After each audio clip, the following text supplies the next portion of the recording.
For 17 brutal years, the galaxy was engulfed in chaos.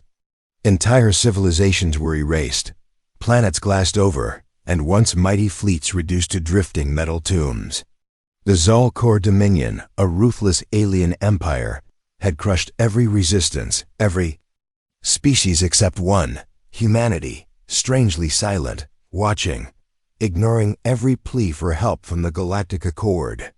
Many believed Earth was afraid, or worse, dead. But the truth was far more unsettling. Humans weren't absent because they were weak. They were waiting. Then, without warning, Earth sent a message: "We are coming." Just 5 hours later, the war was over. Not because of diplomacy or negotiation, but because humanity unleashed something no one expected: absolute and efficient devastation. This is the story of how humans, feared as a death world species, entered a war they never started, and ended it before most even knew they had arrived. When humans finally joined the war, they won in just 5 hours. For 17 brutal years, the galaxy was engulfed in chaos. Entire civilizations were erased, planets glassed over, and once mighty fleets reduced to drifting metal tombs. The Zalkor Dominion, a ruthless alien empire, had crushed every resistance, every species except one, humanity, strangely silent, watching, ignoring every plea for help from the Galactic Accord. Many believed Earth was afraid, or worse, dead. But the truth was far more unsettling. Humans weren't absent because they were weak. They were waiting. Then, without warning, Earth sent a message: "We are coming." Just 5 hours later, the war was over. Not because of diplomacy or negotiation, but because humanity unleashed something no one expected: absolute and efficient devastation. This is the story of how humans, feared as a death world species, entered a war they never started, and ended it before most even knew they had arrived. The war no one could win. The Galactic Accord was formed during an era of fragile peace among major spacefaring civilizations. It was a loose union of species who shared common goals: exploration, scientific progress, and mutual defense. The Accord had stood for centuries. That changed when the Zalkor Dominion arrived. The Zalkor weren't diplomats or merchants. They were conquerors bred in the harsh crucible of a dying red supergiant system. Reptilian and cold-blooded in more than one sense, they believed in strength, subjugation, and expansion. Their war fleets attacked without warning. Within a decade, 43 worlds had fallen. 3 species were entirely extinct. The Accord fought back, but unity does not guarantee strength. Its members lacked military cohesion. Dozens of planetary navies tried to resist the Dominion's terrifying war machine, but their tactics were outdated, their fleets fragmented. Some species relied on energy shielding that the Dominion simply bypassed with kinetic orbital strikes. Others depended on AI systems that the Zalkor hacked with chilling efficiency. Hope began to fade. Even among their own members, whispers emerged of surrender. Desperation grew. And always someone would ask, where are the humans? The silence of Earth had been invited into the Accord decades earlier. At first, they were curious participants, sharing data, attending diplomatic functions. But soon, they withdrew. Politely, but firmly, humans were categorized as a death world species.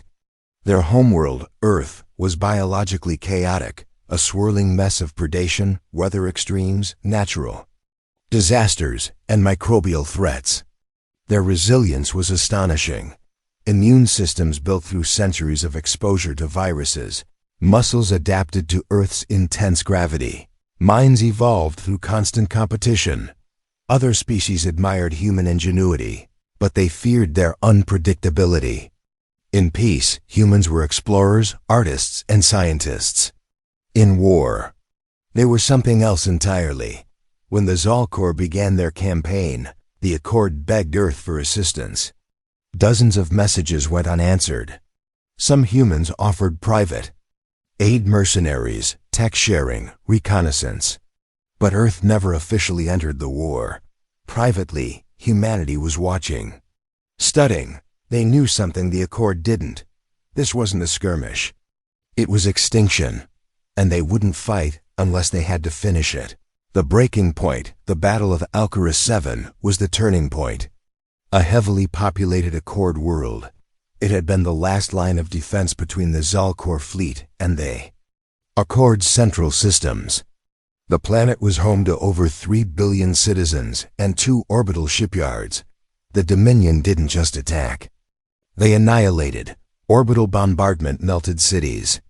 Biological agents were unleashed in the lower atmosphere, wiping out entire species. The Accord Navy fought valiantly, but their flagship, the Unity's Flame, was destroyed in a matter of minutes. The defenders were overrun. The Accord broadcast one final message to Earth. It reads simply, "You were right. We need you." It was the first time they asked without pride. And that made all the difference. Message received. Earth responded. At 0300 Galactic Standard Time. A single transmission reached the Accord. "This is Terran Command. Reinforcements inbound. Do not resist Zalcor forces. Clear all orbital lanes. War Protocol Omega is active." No explanation. No pleasantries. The Accord didn't even know what War Protocol Omega meant. Until 5 hours later. Haptor 5. A rivalry ripple tore through the outer edges of the Alcaraz system, then another, then 40 more. The Terran fleet emerged from hyperspace. Like ghosts, matte black hulls, no visible energy emissions. Stealth tech so advanced that even passive scans failed to detect their approach. Each vessel bore no insignia. Only a small illuminated tag, UNSCP, United Nations Strategic Command, Phantom, Division. This wasn't a defense fleet. It was an execution squad. The 5-hour, War Hour 1. Human long-range platforms neutralized. The Dominion's deep space relay network with pinpoint railgun strikes. Data silence blanketed the enemy.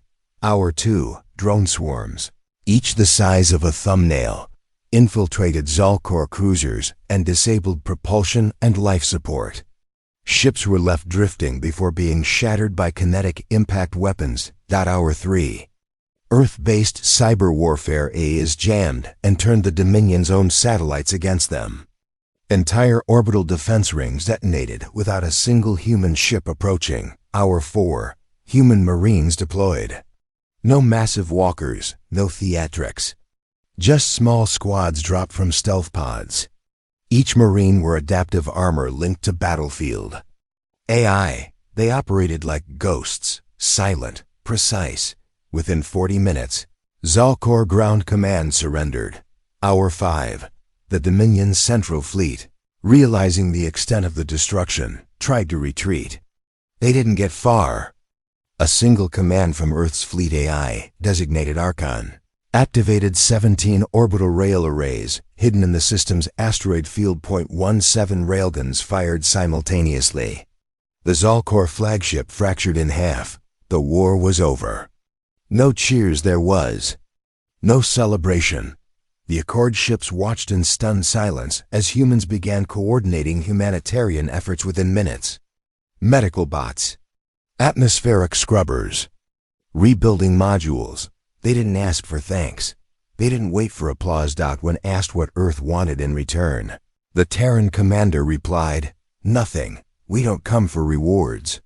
We come to stop monsters." And with that, the human fleet began to vanish, ship by ship, into hyperspace. Understanding humanity afterward. Accord historians tried to understand what had happened. How did Earth develop such technology? Why hadn't they shared it? Why wait until the last moment? The answers were chilling in their logic. Earth had prepared for war, not as a means of power, but of necessity. History had taught them that some threats could not be negotiated with. They built quietly, studied in silence. And they waited until there was no room left for half measures. They joined the war, not when the galaxy called, but when they knew they could end it. End it.